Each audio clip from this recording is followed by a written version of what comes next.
जय जगन्नाथ मु नगेश स्वामी नूतन वर्ष 2025 मसीहा को समस्त की हार्दिक अभिनंदन एवं बहुत बहुत शुभेच्छा।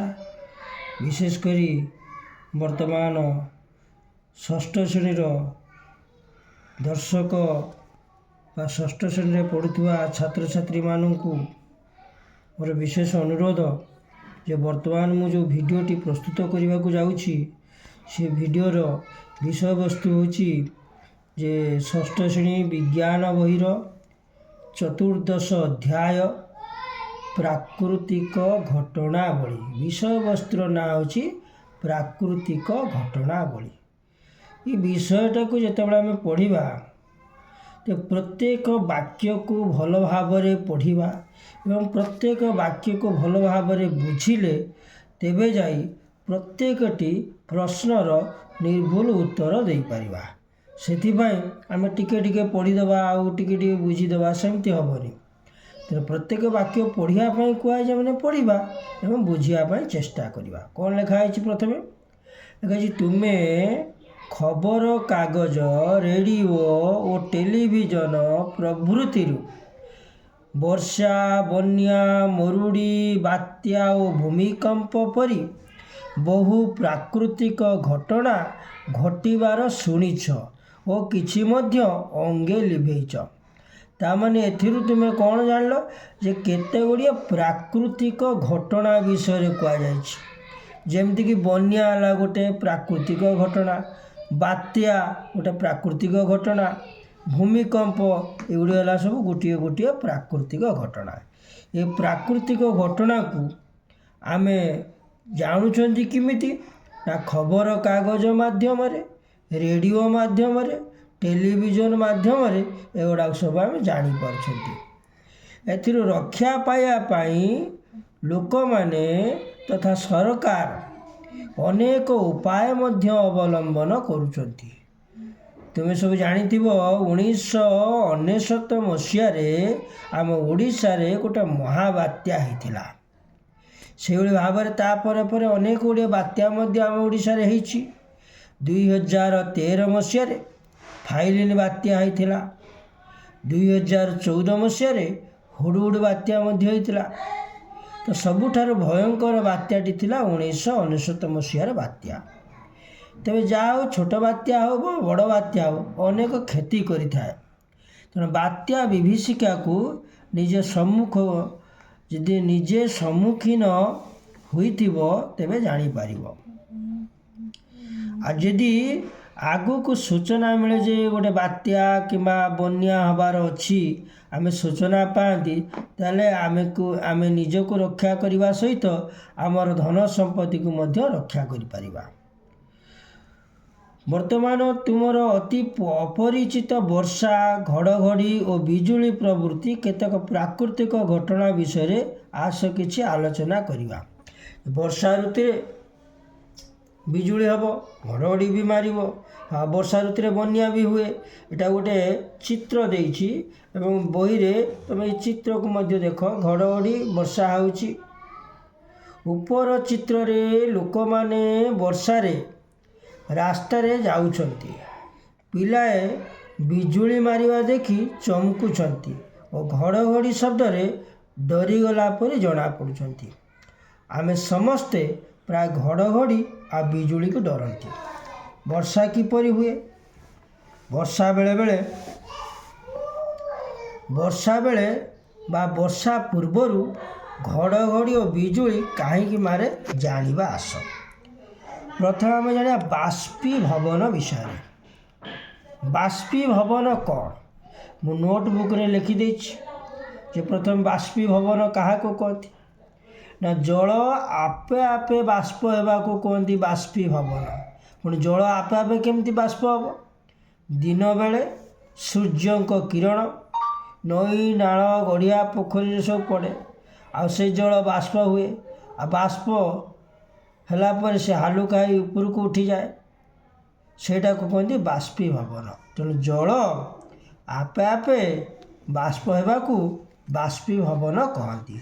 तो ये बाष्पीभवन विषय कौन लिखाई आम टे पढ़ा। तुम्हें तो देखुच ବ୍ଲାକବୋର୍ଡ଼ को ओदा कनारे पुछीदेले किछि समय पर ताहा सुखी जाउछि। सेगुड़ा गरम तरकारी गिनारे खाइबा अपेक्षा थालिया को ओजाड़ी खाइले सुविधा होछि। तले ढाली हो जाइथिबा पानी किछि समय पर सुखी जाउछि। एटा आपे आप होछि ना नहीं। ऊपर चित्र रे देख सूर्यालोक रे लुगापटा सब सुखा जाउछि। ओदा लुगापटारे सूर्यालोक पड़ी सुखी जाउछि। वर्षा परे रास्ता घरर छात उपरे जमिथिबा पानी प्रभृति किछि समय पर आपे आपे सुखी जाउछि। या को अधिक जानिया पई आस गोटे कार्य करिवा। कौन से कार्यटी? तुम सांग मानक पाखरु किछि रुमाल संग्रह कर, सेगुड़ी को पानी रे बुड़ाई ओदा कर। गोटे ओदा रुमाल को जाकी जुकी रखिदेव, अन्यटी को सूता वा तार बांधा को झुलेदेव। गोटे रुमाल को घर भितर रखिदेव आ अन्य गोटे रुमाल को घर बाहर टांगीदेव। गोटे रुमाल को फैन तले पवन हेउथिबा स्थान रे झुलेदेव। कौन सब देखिल सांग मान सहित एवं पचारिकी बुझिकी लिखिब।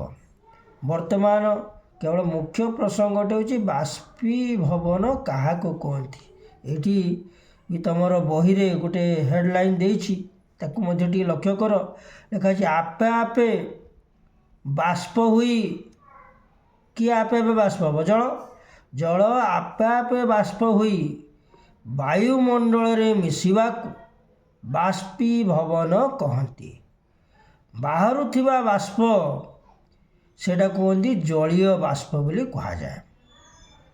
ओदा वस्तुर बाह्य पृष्ठर क्षेत्रफल अधिक हेले, तापमात्रा बढ़िले, सूर्य किरण पड़िले, वायु चलाचल हेले बाष्पीभवन अधिक बेगरे हुए। तेना बाष्पीभवन अधिक बेगरे केमिति हबो ना जदि ओदा वस्तुर बाह्य पृष्ठर क्षेत्रफल अधिक रहिबो। आ कौन कहला? जदि तापमात्रा बढ़ीଯିव बाष्पीभवन अधिक बेगरे हबो। जदि सूर्य किरण पड़िला ताले बाष्पीभवन अधिक बेगरे हबो। जदि वायु चलाचल होला ताले बाष्पीभवन अधिक बेगरे हबो। एही प्रक्रिया रे नदी नाल पोखरी ह्रद और समुद्र पानी जलीय बाष्प आकार में वायुमंडल को जाए। यही बाष्पीभवन प्रक्रिया जलधारर पृष्ठभाग रे संगठित होता है। परवर्ती पृष्ठा को जीवा।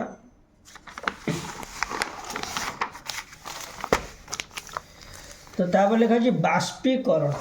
केतक क्षेत्र रे जल आपे आपे बाष्प हुए, सेटा को कहते बाष्पीभवन। आउ आम जो बाष्प करूछंती, जो प्रक्रिया रे आम जल को बाष्प करूछंती, सेटा को बाष्पीकरण। एटी मध्य बाष्पीकरण गोटे नोट रे मु लिखिछि बाष्पीकरण काहाकू कहती। कौन लिखा है ना, जो प्रक्रिया रे जल को उत्तप्त करी बांफ बा जलीय बाष्प सृष्टि करा जाए ताकू बाष्पीकरण कहा जाए। ताकू सब पढ़िबो बाष्पीभवन का कहती। एटा संक्षिप्त प्रश्नर उत्तर। बाष्पीकरण संक्षिप्त टिप्पणी भी पड़े। तो बाष्पीकरण संबंध में बही रे कौन लिखा है आम टे देखा। लिखा गोटे परीक्षा कराई, गोटे काच बिकर बा फ्लास्क नियाई, से किसी पानी पुराई और किसी लुण भी तादर पकाई। गोटे स्टाण्ड बा चिमुटारे ताको झुलाई रखाई। तलू स्पिरिट लैंप द्वारा ताको गरम कराई। कौन देखुच? किछि समय पर पानी फुटी बांफ होउछि। पानीटा को आम फुटाउछंती, गरम करुछंती। एई बांफ गुड़िक वायुमंडल को चली जाउछि और लुण तले रही जाउछि। तो जो प्रक्रिया रे जल को तप्त करी बांफ बा जलीय बाष्प सृष्टि करा जाए ताहाकू बाष्पीकरण कहा जाए। तामाने जलटा को आम जो बाष्प आम निजे करूछंती, सेइतमे आना है बाष्पीकरण। रोषेई बेले जल बाष्प होउछि ना नहीं। कल कारखाना और शिल्पांचल जल यही प्रक्रिया